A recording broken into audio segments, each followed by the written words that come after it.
Season two, just a little bit more stakes are raised again. Because if you remember, we end season one and we think, Catherine, Anna's character, is gonna get fired, but then she kind of has this like great moment at the end of the season where she came in and she rallied the troops and she's like, I know how to get through this.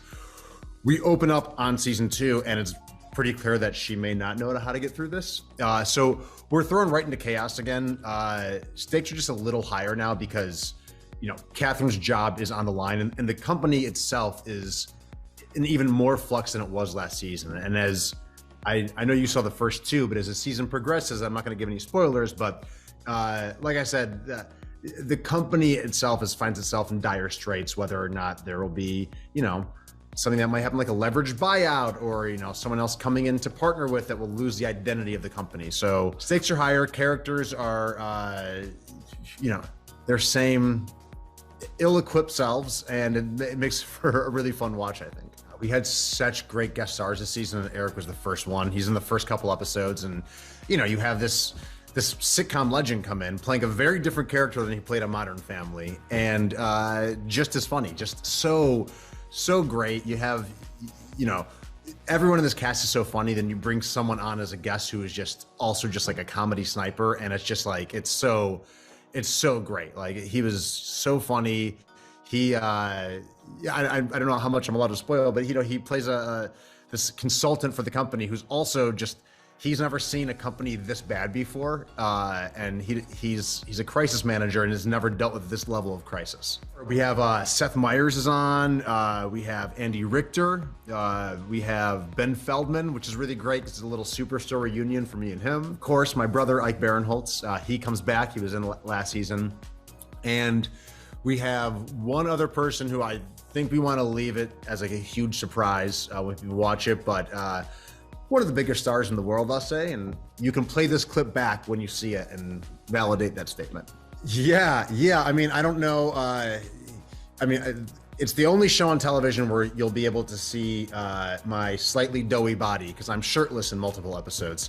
So there must have been market testing that people somehow doesn't drive viewers away. But yeah, we have a lot of fun out of the office scenarios this season where we go to like Silicon Valley trip. We do a whole episode in Catherine's house for like an after hours party. And it's part of the fun of this group of characters, I think, is you get to see their office relationship, but also how just like any person you work with for long enough, you have a relationship with them that just like, transcends just coworkers, and they are also friends, and we get to see them in that friend zone a lot more, and some really fun moments I think this season where a growing relationship between Wesley and Dory, who's played by Maya, who is so funny, and even though we couldn't be more opposite as characters on the show, we are the two outsiders, so we have that in common. We're the outsiders of this group of seven,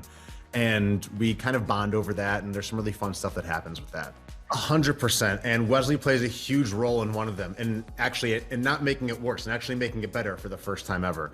Yeah, we'll see some stuff like leverage buyouts. We'll see some stuff with the stock price crashing. There's a lot of stuff that we're dealing with this season, and there's a lot of plates that Catherine has to keep spinning in the air, and hoping none of them fall off and drop and crash and ruin everyone's job. Well, I will say this: we all break. We're all guilty of it. But I would say. Harriet Dyer breaks the most, and then it kind of like fans down from there, but for sure she's the one that's the easiest to break. Justin Spitzer and the writers are so good at letting us have that freedom because we're all from performing live comedy backgrounds, and we all have that as a skill set. And it's so nice that we do have the chance to do that, and we really do get to do it pretty much in every scene. That said, the writing is so tight on this show that, very often we'll get a couple takes of the scripted version, and then after that, we'll have a director or writer come in and say, the direction, like have a fun run is what they call it, and we'll do it, and like maybe they'll pull some stuff from there, but really like the writers are so good that it's tough. In some shows you can beat the writing with a lot of stuff that may come through improv, but with this show, they've really like figured out the formula of this, and the writing's so tight that I'll often find myself after a fun run being like, it's useless. The writers did way better, so just throw that one away. Definitely been talked about. I would love it. What I'm trying to put out in the world is a Superstore movie. I want like or they can call it a special, whatever. Just make it like hour and a half, 2 hours long, and get the gang back together. Truly one of the like most fondest work experiences I've ever had. And yeah, that cast, like that is a cast that is friends in real life. And those are some of my dear friends. And yeah, we all hang out and go to each other's weddings and birthday parties, and yeah, love those people.